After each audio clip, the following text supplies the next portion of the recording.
Alright, what's up?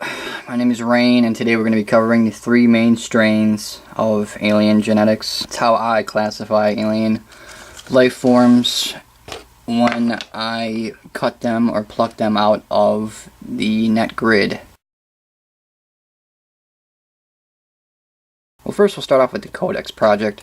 I was seeing faces and stuff in nebulas, like right here. You could clearly see that this is a face of almost like a monkey being. There's his face cut in half. He's looking in kind of like this direction. I mean, this eye's looking right at you. There's an eye there. There's an eye there. There's his nostrils. There's his mouth. It's just clear as day. It's just smack dab right in your face. And at first I thought I was like witnessing the I don't know, the consciousness of the stars, the trace of a soul, the building blocks of creation. I thought that I was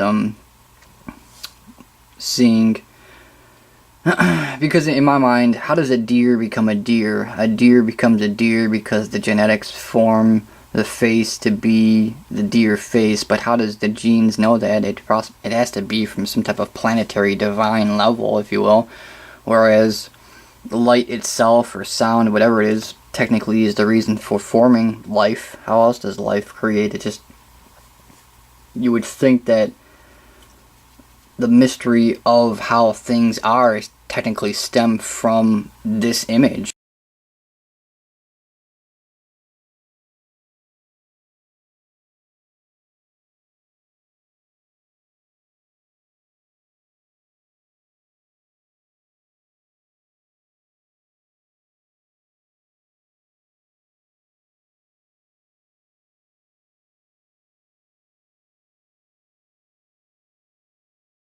What I decided to do was to start this Codex project, and the Codex project is really simplistic, whereas anybody can do it. You have $5, you have a pair of scissors, you have a paint program on your computer.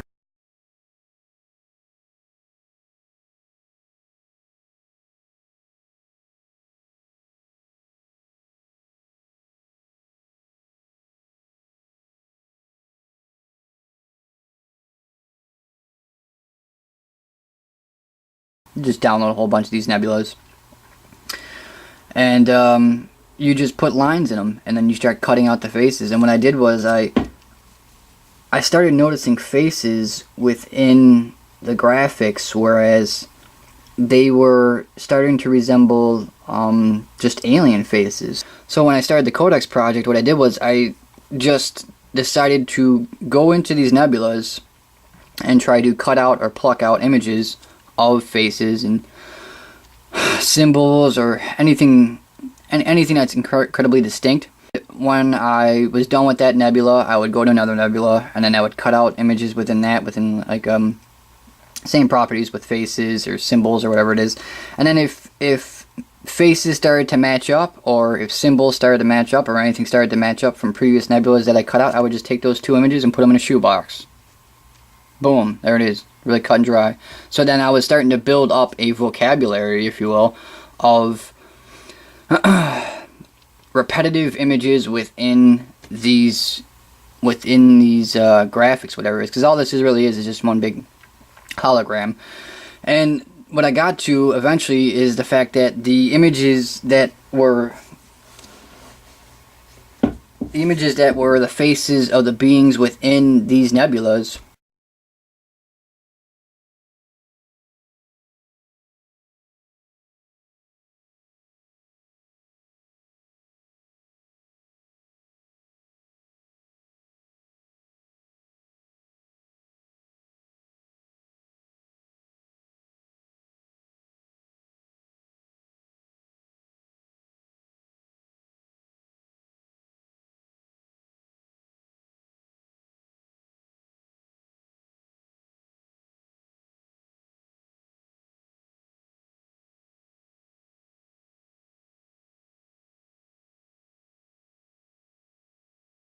because usually I do Tarantula Nebula. That's what this guy is right here. This guy's my favorite.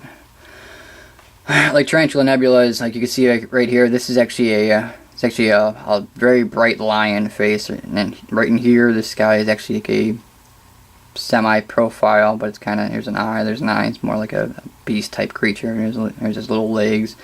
I mean, it does take some work identifying it. It does take some work from the audience to actually see some of the images. I'm not unprofessional or anything. Here's a breast. Oh, I see that. Okay. And there's the other breast. She's wearing like a little bit of a mask. There's her face. There's a cobra headdress right there. There's an eye. There's an eye. She's looking at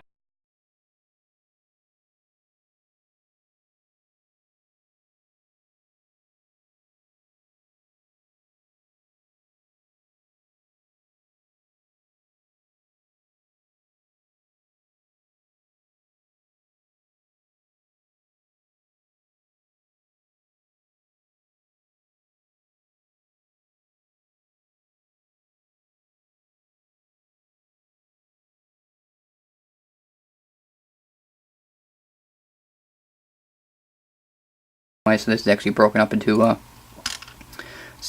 sections right here. You start getting repetitive images of faces and stuff.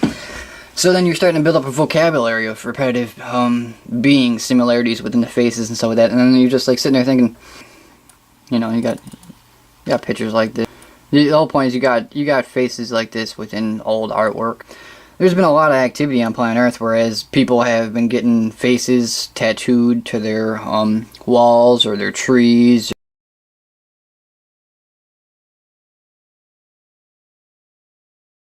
Or the cloud formations. Clouds are always a really popular one.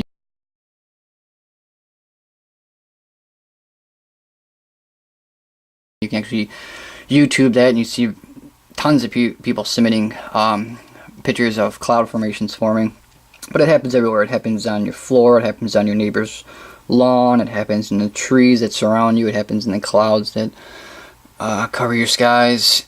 They're pretty much everywhere. So when you take those images and you compare them to the nebula images, you start to see the same life forms over and over again. And if you go through, you know, images throughout, you know, old ancient stuff, you know, I think this guy is like Mayan or Aztec, and that's obviously either Sumerian or Egyptian. They start to all fall into place.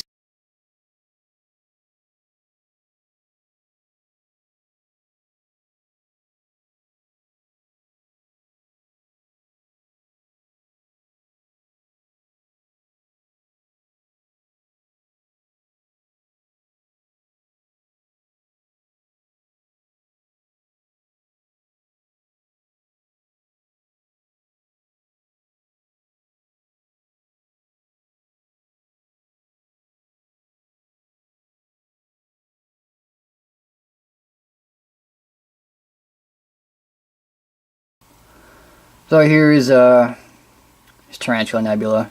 Right here is actually a face. It's actually tough to see. There's an eye. I'm just gonna go through a bunch of shit. You see a bunch of letters in this shit too all the time. I mean, this is all just like one big hologram. I'm not actually sure if these are real pictures that NASA actually gets. Like NASA's like, they got a bunch of scientists who are like researching all this shit, and like fucking, I'm not actually sure if they're just making a language off of shit that's not even there. You know, like c to the x power equals 4x4. That means there has to be a gravitational pull over here. Like, are they just making up a whole bunch of shit up? Making their own fucking language that only they speak to shit that doesn't even fucking exist? Or is this real? And then there's this overlay of the alien graphics, the alien net grid. I don't know. But you do see a lot of letters on here, and pretty much this whole entire thing's a hologram. So maybe letters are like the superficial fucking layer of this massive, complex fucking hologram, whatever. But it's just me drawing a whole bunch of terrible lines on this. But I mean, you can see that, you know, this guy's popping out, and now it's starting to get three-dimensional, you know. Whereas you put lines in the right places, the thing starts to pop out. And you got this guy, he's kind of like got like this snake body, this pork body, and then there's his face right there. You got another guy over here, he's got the dog or lion face, whatever. More letters. This is, more lines.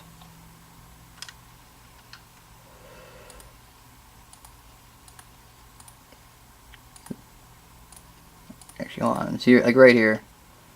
Like, see this green guy right here? This is the standard typical alien that we associate with alien. Like, even though they have the UFOs that go whoop, really fast and they're gone, it's like taking, like, going like, it's like, don't even care about what speed of light equals. It's going like faster than that shit. You're just boom, gone. Just gone. An entire 10-mile ship just boom, vanish. You think that that's crazy technology, but when you read Lost Book of Inky, they clearly state that they are not capable of going to Neptune. And I'm just sitting there like, what? What? They can't go to Neptune because Neptune's gravitational pull is so strong that if you go to Neptune, you're not coming back. So even with their crazy gone technology, they still can't go on to planets within their own solar system. And that's a big factor too, because the fact that, so you're telling me that you have a ship that is 10 miles long that can go faster than light speed, and you're gone, and you can't visit the planet that's technically, what is that, 3 or something away from you? You can't infiltrate that planet because the gravitational pull is beyond your technological comprehension. It's pretty amazing. See, this is just none of my faces. When you actually look at this, and the thing with these holograms or these images of the nebulas, and this goes the same thing with tree faces and the clouds and the grass. You know, you look at it, and then there's a bunch of faces. If you zoom in more, there'll be more faces. If you rotate it, there'll be more faces. So it's always, this image is always like recalculating itself. So the zoom level, the angle that you're looking at, even the lighting could change because everything's based upon light. Depending on how much light you have, it'll broadcast new images, and it's not just like a standard typical, oh my god, here's this face and then that's it. Like, this is layer upon layer upon layer of like infinite symmetrical reflections. I mean, nothing technically is infinite. There has to be a point someplace that it stops. But the amount of images that are in these things are just absolutely ridiculous. Like, I'll go to with this guy right here. Like, what I'm saying is, you can flip it. Like, here's this guy right here. This is it's like a portrait that you would see like in a artwork museum place, and then you just flip it around, and then do you see this eye right here, and this eye, and he's got the nose right there, and then there's his mouth, and then there's kind of like a guy kind of like talking to him a little bit. Let's see, there he is right there. You can flip it around, you could zoom in more and cut out images from a smaller dimension. It just continuously pours out images. And I'm just gonna go through them really fast. Yeah, like see this dude right here. This is like a classic gray alien right here. Right here, there's an alien life form in here. There's the edge of his head. Kind of has a Mickey Mouse ear construction. Boom, there's this one eye, there's this other eye. He's in there. Okay, what does this life form have to do with Tarantula Nebula? Probably nothing. Probably absolutely nothing. There is a Nibiru. Okay, we have some type of connection with Orion, okay? I don't think that Orion is a place to Nibirians. I think that in terms of solar system and galactic travel, the Nibirians, although they go boom, really quick and they're gone, and they could do some crazy shit compared to our intellect, in terms of the rules of engagement between their technological minds and solar system to solar system or intergalactic or galactic travel, they still have to follow the rules, and I'm not sure if they're technically up to that level yet. Like this stuff right here, all these images within this, like, even though it looks really impressive because of the fact that it's your entire cloud, but that's really done all digitally and shit. That's not like we're gonna transport a 2-mile long metal cargo ship filled with life forms and still be able to balance their fucking mentality and all that shit and go to speeds to be able for us to get to a place like Orion in a time span of our lives being extinguished. Like, I'm not I'm not 100% positive about that, but I still think that Orion is just a faraway place. Okay, now, well, I don't think it's magical in terms of the fact that they believe that it's magical because it's a faraway place. I think they use it as an instrument of their navigational, or when they created like something like the shower, they could have started from the base standpoint of the Orion constellation or something like that. So I ultimately think it's not a place. There's no Pleiadians. There's no.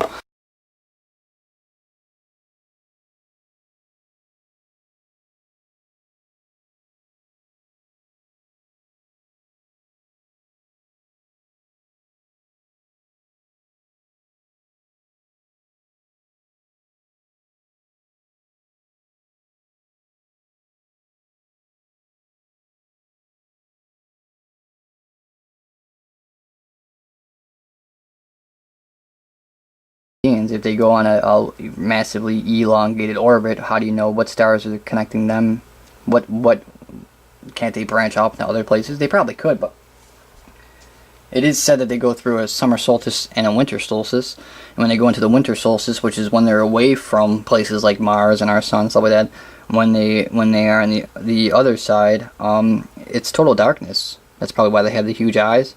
So they're probably a very far distance away from any type of star or solar system if you have total darkness for however many, whatever the time frame is of that duration. So I would imagine that they probably are just around this neighborhood. I would not say that they travel to Orion or they travel to the Pleiades or they travel to any of these places. I would probably say that they are incredibly impressive to us, but in terms of the rules of the solar system, they still must follow. I don't think they're there yet.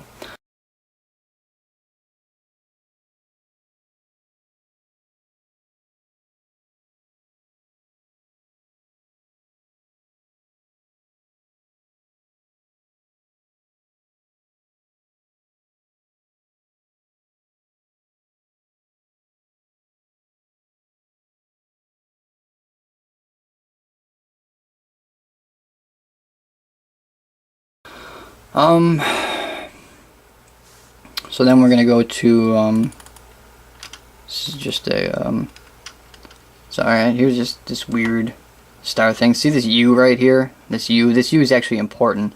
This is actually one of their symbols for trajectory, or sometimes they use it as like a power line. This right here could be a projector, or it could be something that they carry their digital streams to. So we're gonna be looking at this image, and it's just a guy on a computer. Maybe I did make that shit up. I don't know. I don't know. Right here is another U. See this U right here? This actually is the face of a kind of like a weird alien being. I'm not even sure what the fuck classification is. Well, didn't you make the classifications? Yeah, I'm not even sure what the hell this guy is right here.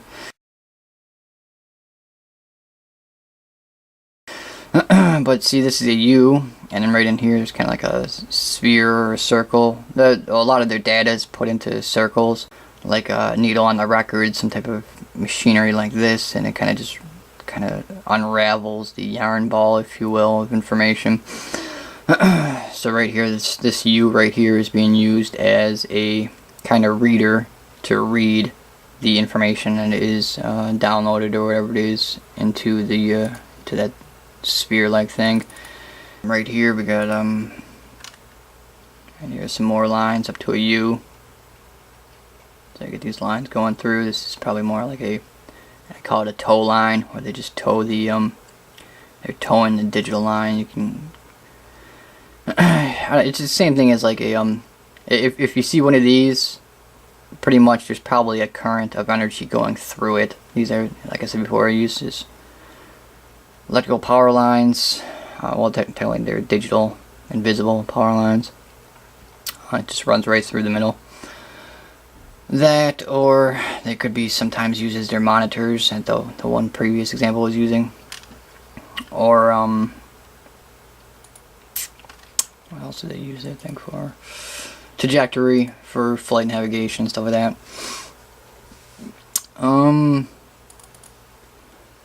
So here's Tarantula Nebula. This is I wanted to see how much activity there was. See how many C's I can actually put in this. This is not me going crazy at 3 o'clock in the morning. This is just, oh my god, I'm going crazy. C, C, C, C. This is just like, seeing how much shit is actually all over this fucking place. And there's a fuckload of C's, I'll tell you that. There's this image that we already seen. See, this is weird too, because these are some of my favorites, how they have this like little window in here. It's just so weird because like you're looking into like a window. This is like a sea. Like sometimes when you're cutting these images, you're kind of like cutting puddles. You're taking away from the light source, so then it kind of like shades off the images that's illuminating. So then it dilutes that image. So like after a while, you're just cutting a bunch of puddles and shit, and you got to make sure that you put lines in the right places. So if you want like this image right here or whatever, you just can't really just circle it, because then it has a very bright light source. You can circle it, and then it just encases the image, and it just dilutes it because of the fact that it's the wrong lighting or whatever it is. So you're trying to make. I mean, I'm not really a natural artist or whatever it is. I just fucking put lines and shit, but.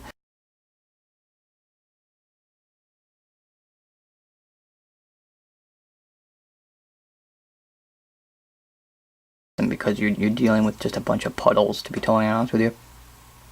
And I like these ones because these ones have like this little window in here where you're gazing in this galactic, celestial, godlike window where you're trying to see what's in there. And that this is all alien Nibirian technology. Like, I'm not sure if these are all fakes. These images are fakes that they just hand us to us. Like, you know, like you have a fish tank and you put that background in the fish tank, like, here you go, study this.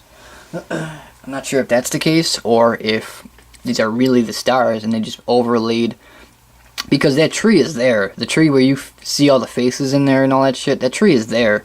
So when they put their digital internet all over the fucking thing, like the digital internet stretches from, it's all over our planet, it's all over, probably it's all over the moon.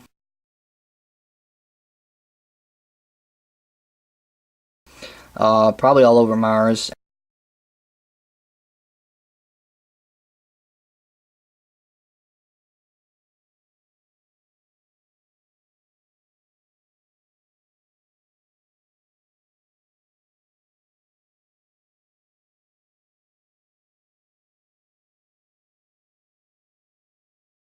And then it appears to be wherever the hell Hubble is. It could be right in front of Hubble. I don't think it's forecasted way the hell out into whatever star console or whatever nebula this is. But I mean, it's kind of weird though, because like, you know, we have eyes, like something like Hubble. Well, first of all, we're not even sure if Hubble is actually even real, to be totally honest with you. Like, it has to be, because doesn't it take pictures of things that we can see if we just look up? Alright, I'll give you that one. Alright, so we'll say that it is real. Then their alien graphical overlay, is that going to be right after the Hubble telescope, or is it going to be? It can't be right where. I mean, how far? I mean, technically that's a radio or a television transmission digital wave. You know, like it looks like, you know, like when you see the angel and the demon movies, the living walls and shit, where it's just a bunch of moving beings connected to a wall and shit. That's pretty much all these images are. Same thing with the trees, same thing with all that shit, it's all the same thing. Is that somewhere out there in the deep space? Well, how far does a radio wave travel? Like, and that's another thing too, is that if Nibiru can't travel to places like Orion and stuff like that, how far are their eyes? We have Hubble. Hubble can peer into incredible far distances. What do Nibirians who go and they're gone? What the hell do their eyes look like? So, it's kind of weird. Here's Tarantula Nebula in a different coloration. This one's weird too, because this is when I kind of stopped doing nebula stuff, because I was like, this is just getting too cartoonish. Or like the aliens are just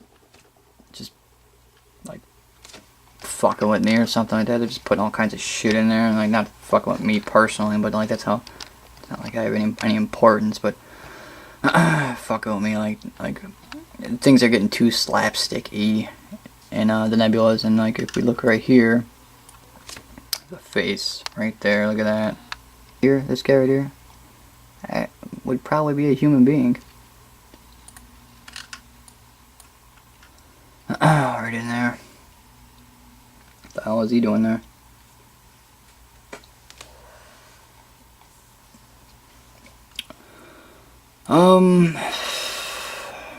So let's go back to the 3 main races of alien life. So these are probably the 3 that live on Nibiru. This guy right over here, Inky, he is pretty famous. He's created us. There's something you could put on the resume. It's pretty important. He is a very human-ish being. He's a tall man. They're all tall. These guys right here. These are ultimately they're just very large alien humans. Like, you know, when you have the honeybee, but then you have the African honeybee, and like the African honeybee is just like raw from the origin of. That's pretty much what these guys are. They're the African honeybee of the Homo sapien race. They are incredibly tall. They have the bug eyes. One thing that is to be noted is that, see this big nose right here? It's a very large nose, big nose, very prominent nose, and it kind of sticks out. That's important. It's gray beard. Every single time you are given responsibility on Nibiru, you just wake up with a gray beard. I think just poof, there it is. Because every single depiction that you'll see of pretty much any example of these guys, they're pretty much all older gentlemen with gray beards. But they're very humanish. So when you can, you know, there's a rumor on some old artwork that, you know, well, technically it applies to why is there a bird head on this person, you know.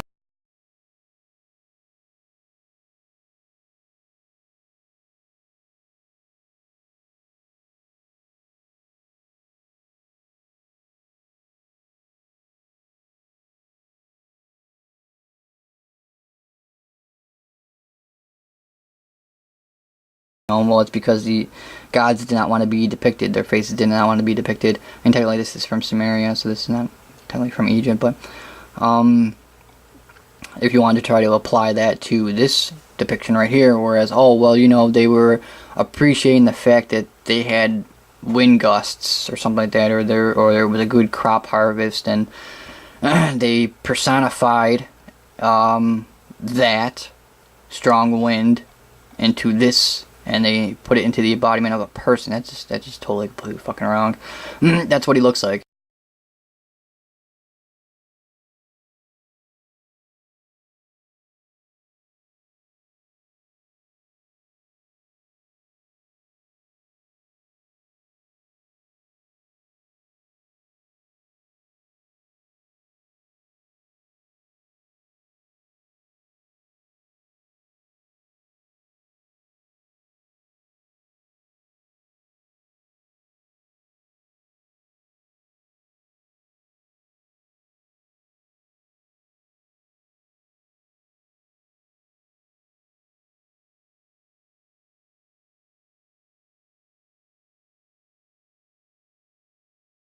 That's exactly what the hell he looks like. He looks like a very, very tall, older, wise man with alien bug eyes and a big nose. That's exactly what he looks like. That is him. That's the dude who created us. And when you see the line "made in our image," you can see where it came from, because the fact that we are just miniature versions of this, not this being in particular. He didn't just take his genetics and make all of us just a bunch of him. He took his race's genetics and put it into us. So ultimately, I mean, he didn't just create a petri dish of just, yeah, I'm just gonna make crab people. Boom, there it is. I just made a bunch of crab people. Boom, out of nothing, you know. So there's Enki in the kingship strain, or the Sumerian lord strain. That's kind of like how I dubbed him. Or made in our image. You can clearly see that he just didn't just pop off and just be like, yeah, I'm just gonna make some crab people. Just boom, out of nowhere. He just took his species genetics and put it into a bipedal terrestrial creature on planet Earth, and then created pretty much mini Nibirians. We are Nibirian Earthlings, if you will, to be totally honest with you. I mean, there's some minor differences and what have you, but it's the genetics. If you read the story, pretty much seems like we're just Nibirian Earthlings, to be totally honest with you. Then number 2 is the alien that we all associate with alien life. If you ask any person to draw what an alien looks like, the person would draw this species right here. This is a real reality. These guys do exist. These guys are always depicted as very bug-like in a lot of our culture and sci-fi and stuff like that. But there actually is very being face within that. Sometimes you'll see depictions where it's just like, well, that's a face of a man. It's just that he has this big ass head and these fucking weird eyes, but that's a man's face. I see that face every time I go to the grocery store. I see that face every single time. Yeah, because there's a man actually within this. I mean, it's kind of tough to actually figure it out. Some of them are really bug-like, but then some of them are really, really human-ish that kind of fall under the same, you know, characteristics. They're all pretty much connected. They all have pretty much human faces, some of them, but like I said, these guys are all over the place sometimes. But I don't really have much to say about them. And then there's these guys. These guys are, this is like a Mayan or an Aztec or something like that depiction. And these guys right here are dwarfs. Dwarfs. Alien dwarf beings.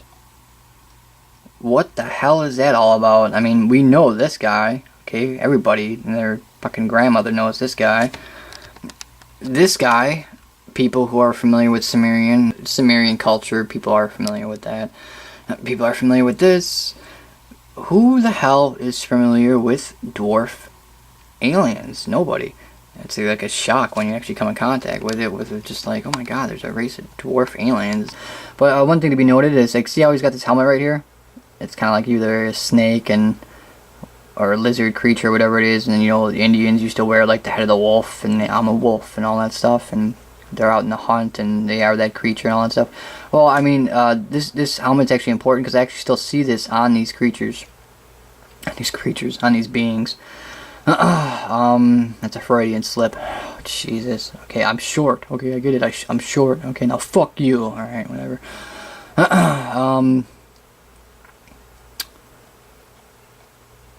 This man is wearing a helmet of some type of creature. Okay, we still have images of this being wearing this type of attire. It's if it's not Enki, it's probably right around the ballpark of what Enki looks like. That would be the face of the man who has lived a life and will eventually, inevitably, reach a point in time where he himself ultimately has to face death.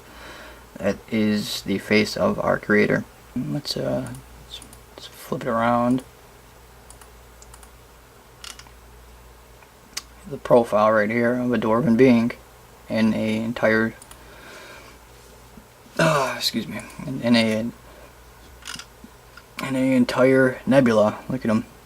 There's his left eye. He's profiled looking this way. There's his nose. There is his beard. So he is an entire star nebula. Alright. There is an entire dwarven image right there in this nebula. These are trees.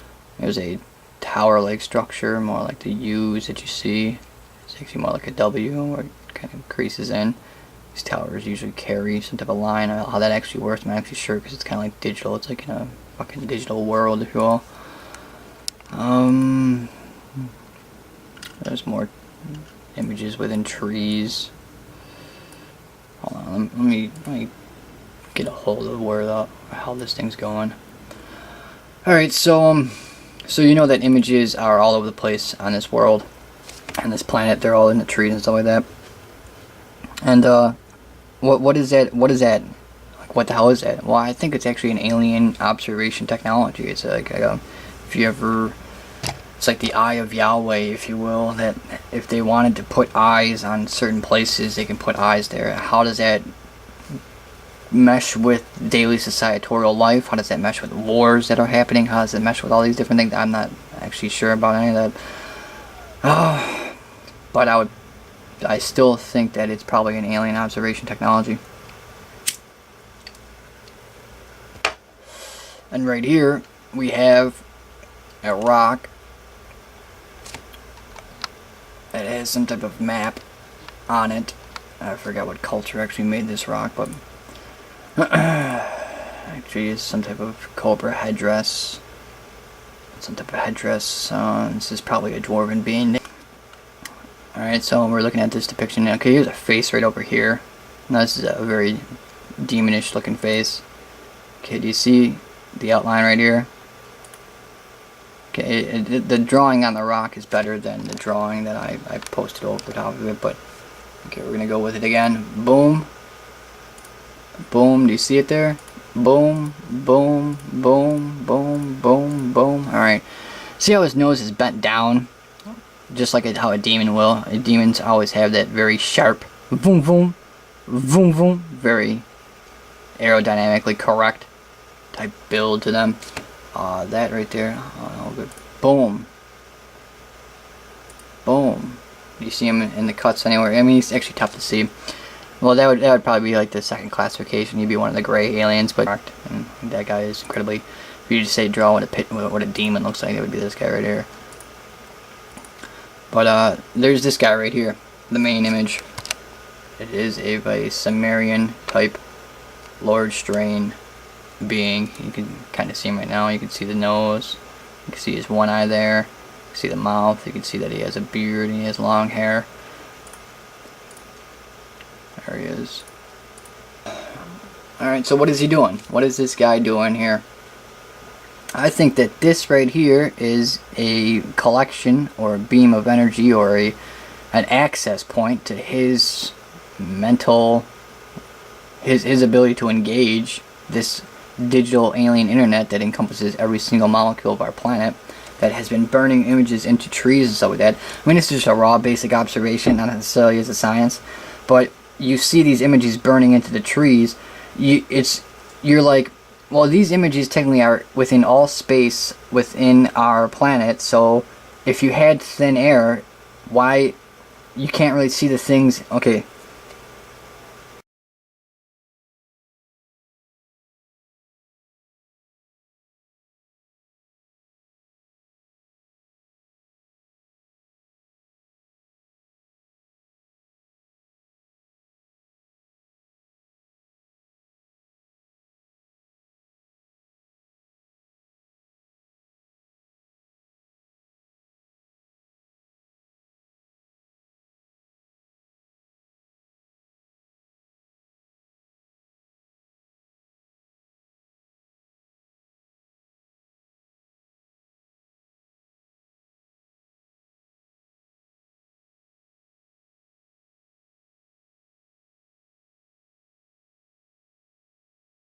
You have images in every single molecule of the planet because it's an entire alien internet that encompasses the entire world. You can't see them in thin air. You can't see any images in thin air. Why is that? Because there's no physical surface for them to burn the images into. So they burn themselves into trees because the trees come in contact with the grid, as the grid is in a state of pulsating, zzzt, zzzt, zzzt, zzzt, zzzt, and then the grid burns the images into the trees. Is that what happens there? I mean, that's a raw basic observation, and there's no foundation within science, but that's kind of like where I'm at with some. Ultimately, how do the faces become the faces that you see in the cloud formations and the trees and some of that? It's because the net grid, the matrix, if you will, whatever it is we want to call it, is in a constitutive bzzzt, zzzt, zzzt, zzzt, pulsating, and then as soon as physical contact from a physical matter touches whatever image it happens to be, that image that's randomly there, it burns the image into whatever it is. Here's this being right here. Okay, it's a standard Sumerian Lord Strain, longer hair, gray hair. Well, technically he probably would have auburn or brownish hair if he was a younger man. Maybe even red. He is connecting himself to this. See this right here, this circle, this eye? This right here we're going to say is the access point for this technology, this machinery's frequency or whatever it is. We're just going to say that he's going to take his eye. You can actually even see, like, this is probably where they got the idea for the Matrix, or there's letters strolling down here, like I said before, like the letters probably are, well, you see the letters all over the graphics too. Not only do you see face collages, and it's an infinite symmetrical reflections of faces on top of faces on top of faces, but you see letters and all types of stuff. But, this being right here is plugging himself into the machinery, the all-seeing eye of Yahweh, if you will, whereas he is able to put eyes to wherever he wants to put eyes. I'm not sure, like, I'm not sure how crazy of a situation that gets into in terms of the daily life person, whatever it is, or if it's like, oh, there's going to be this one situation on planet Earth, and like, you know, there's like a something that will shake the global things of the race in a direction that they don't want the species to go in, or whatever it is. Maybe they break this technology up, but it seems like it's more rapidly used than just massive one day global events that would have such ramifications. But alright, so here's the stream. Here's a circle for his eye. He's going to just take his eye and put it in that eye. He's going to end up breaking his face into half.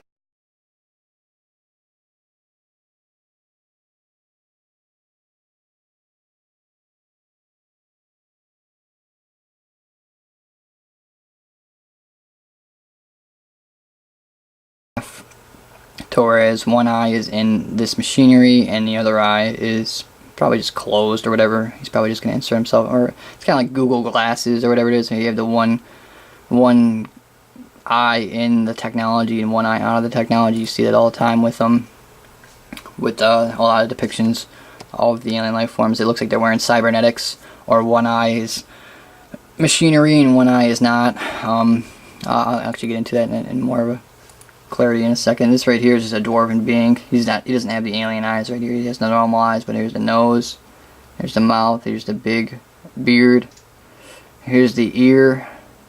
Look at how clear that is. It's from like a piece of lint or something. And like, this is the only situation I can think of whereas your concentration, the person's concentration, dictates how much interaction between you and the environment actually happens. So it becomes an angelic situation. Like, can you think of anything else whereas like there's this situation happening, okay, but if you don't pay much attention to it, it's, you know, I'm Joe Nobody living in Delaware, and if I don't pay attention to it, it's not necessarily happening. But if I focus my attention on something, it almost feels like it's specifically looking right at me. How the fuck do you know who I am? I'm Joe Nobody from Delaware. Where do you get all this free time to do this shit? Like, shouldn't you be watching Kings and Queens and shit like that? But all of a sudden, like, I pay attention to this lint thing, and the lint technically kind of like looks at me as if it has some type of personification to it, and just like, you guys are like angels or some shit. Jesus, you guys are freaking crazy. But this is more about the clarity of the image, how clear this image actually is. Whereas he is, you know, everything they do is very artistic and very on point and very clean. Here's the face of, this is what I was saying about that helmet that we were talking about, where here's a dwarven being, here's his one eye, his other eye's kind of shaded off, okay, it's kind of closed. This right here is going to be the hat that he's wearing, or the helmet, and then his right eye is peeking out. There's his nose, there's his mouth, he's got the beard. Pretty much, the beard is like, if you're on the bureau, there's probably a 95% chance if you're male that you have a beard. It's some type of, probably I don't think it's a fad or a look. I think it's a marking of a man or whatever it is. With, you know, lion's mane, stuff like that. Anyways, he's got a helmet on. Some type of helmet of some type of creature. Usually you see them affiliated with dragon or snake or some other type of creature, and it's like, you know, we have a problem with paranoia with dragon or whatever it is, but I think ultimately the dragon technically came from Nibiru, to be totally honest with you. I don't think the dragon is an earth thing. I think there probably was a creature dragon on Nibiru, and that's where the lore came from. But it's just tough to say that though, because, like, you know, I think in Lost Book Yankee it says the creatures of this planet are more ferocious than the creatures of ours, but if you have a dragon, like, it's a pretty ferocious creature. But I think something like the dragon or something like that is like their military. Right here is a helmet. Let's see if I... Yeah, see, this eye should not be colored right there. Get that out. It's just a dragonish type looking like helmet. I'm not sure if that creature is from Earth or if it's from Nibiru, but it's some type of lizard type creature. Probably even a dragon. I'll take one more look at him.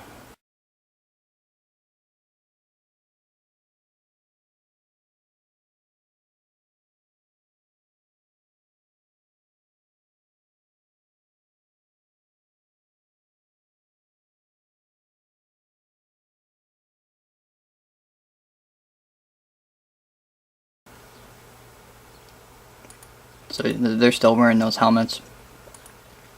And that was from like a light reflection or something like that. Something like just a glare on a window. Second, here's like a Magellan strain, and right in there we see a face. It's a profile face. Here's his one eye right there, and he's looking that way. See his nose? Boom, boom, boom, boom. That is the kingship strain, or the Sumerian lordship strain of Nibiru. Very humanish, very boom, boom, boom, boom. You know, very clean, big, prominent nose, huge nose. See those big noses like in Middle Eastern and Jewish cultures. Big nose, huge nose. Here is just a collage, a bunch of pictures of, here's some Dogon images. Here's Easter Island. You can kind of see probably where Easter Island got all a bit of their motivation from, is huge noses. Who has huge noses? Well, I mean, these guys have some pretty big noses. This guy right here might actually be an unbearded, like, so, oh, this is a gray alien. This might be an unbearded, he might be growing a little bit of beard right here. One of these guys, so like, as soon as he slaps on the beard, he's gonna look just like these guys right here. But like, that's, so those gray alien guys look just like those Sumerian lords. Yeah, I mean they're all connected somehow. I mean they can't just have like 3 independent, or however many independent just intelligent races pop up, can you? I have no idea. But even though this guy looks like a gray alien, I'd probably classify him as the Sumerian lord strain. You got the huge prominent nose. It's not cut flat like I don't know what I'm not even sure if I'm following my own classification. I don't know what the fuck I'm talking about right now, to be totally honest with you. I'm just rambling like an idiot. But big nose, you know, same picture. These are either Sumerian or Egyptian wall paintings. Here, right here, we're gonna get to this picture in a second. This is a very Persian, Arabian type looking classification. Number 1, Sumerian king strain, lordship strain. Easter Island, huge nose. It might have something to do with these guys. This right here is a picture of a cloud formation. You can see that the U up here, something is transmitting something, a line, a current, and it's going through the U. You can see that the U is being used as like a there's 2 uprights, like, you know, in football. It's up and it's good, you know. The line is going through it. It's not touching the sides. It's going right through it, because this U is some type of magnetism. Either this is a trajectory thing where they're beaming these letters or whatever it is in this direction, or this is one of those tow lines that some type of magnetism up here. Either there'll be a ball up here and a ball up here that minus plus, and then in there creates a point in time that could carry the current, whatever it is, whatever the hell it is. There's something right here that whatever the digital thing that they beam, the stream goes through this, it's always through the middle, and you know, it's like an alien type telephone pole. This is a image of the cloud. It's almost like this image right here has some kind of type of repetitive pattern, like it's just a bunch of waves. This is like a, you know, like how you see a wave, like a heart monitor, like boom boom ding, like this. Like, so all this is just created by waves or something. I have no idea. There's Easter Island. Yeah, the eye Horus, that is going back to this guy right here, whereas this guy's plugged in possibly to a machine, where one eye is in the machine and another eye is out in reality.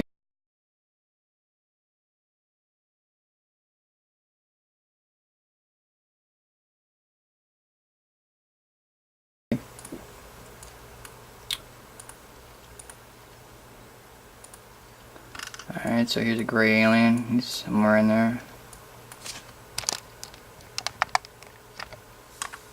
Alright. See him right there? There he is. He's got the beard right there. It's like a little bit like a goatee. Nostrils, eyes, and eyes. Right here is a very distinct picture of a dwarven being.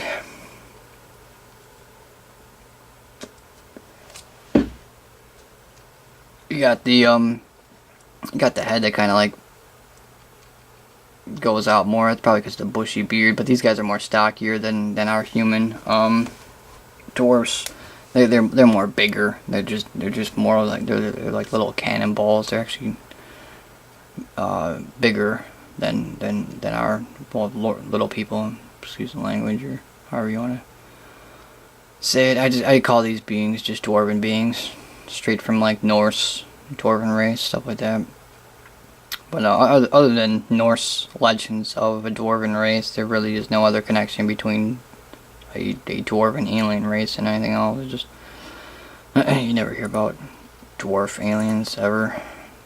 This was 20 minutes and 42 seconds of David Icke's presentation of mind control of the New World Order. You can actually pause that and look at that. It's just some girl sitting there in the audience. And like, there's the problem with doing anything with Reptilium, and this is not to get on David's work. David does tremendous work. He always puts his heart into it. I respect David a lot.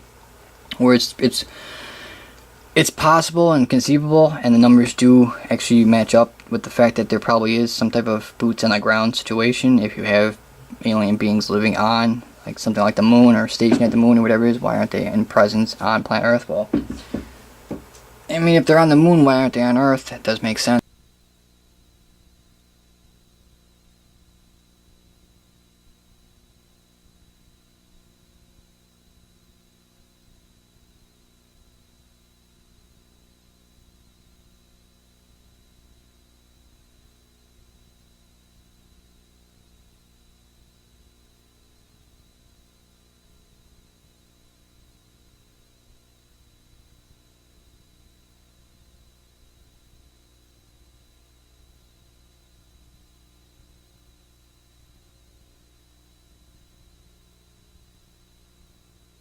But it just doesn't seem like it is beneficial for them. It seems like it could be more problematic.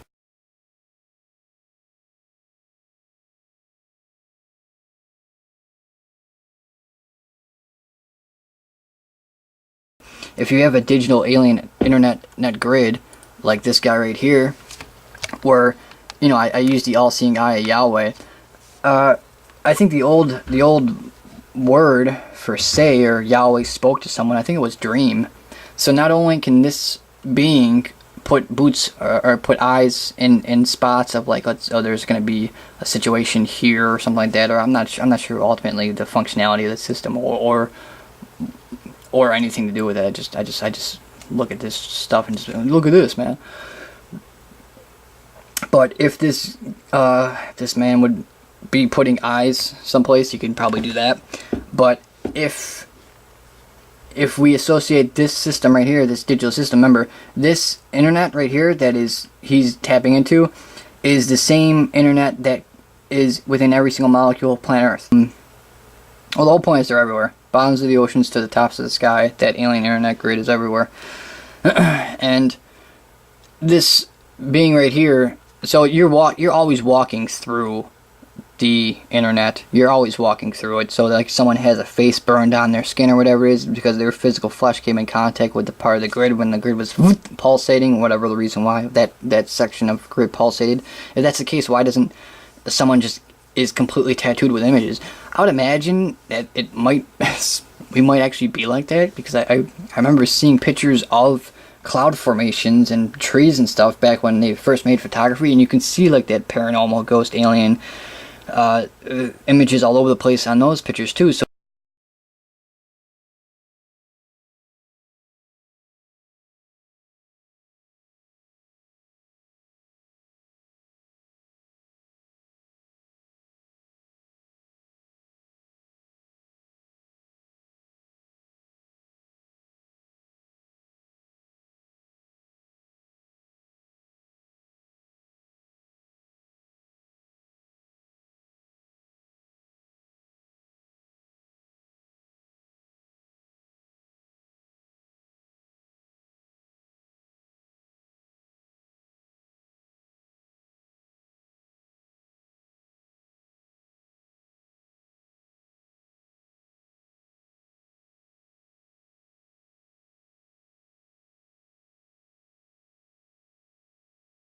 So it's almost like the frequency of our mind changed or something like that, whereas now we're starting to pick up shapes better or something like that. I had no idea. I wouldn't be actually be quoted on that, but it's weird when you actually look back and you see that the images are there. So it's almost as if like the clouds were always like that, but the clouds weren't always like that, though. There's some new clouds because of chemspring and stuff like that form that almost look like a shield, whereas they're shielding the sky and stuff like that. So I don't know where I'm at with that, but the point is that, let me get back to something that I kind of think I know a little bit about. This device right here is, you're walking through this device every single second of the day, every single time. You know about aliens now. Well, were you happy going to baseball games or whatever it is back then? Yes. Well, you had aliens back then too. You just weren't aware of it. But this alien internet grid is all over the place, and the old word for spoke or say, as Yahweh spoke to him or said in the old Hebrew Bible, was dream. I think that might be correct. I can't really remember, but if that's the case, then maybe this is the thing that also is responsible for programming dreams. This machine right here. This machine can program visions and dreams. If you go to Lost Book Enki, where he's talking to in Dubshar, and he's talking about in Dubshar you will have visions and dreams that will relay the messages to you about ultimately how to guide these people or whatever, that they have the ability to program dreams and visions and stuff like that. And is this the same technology as that?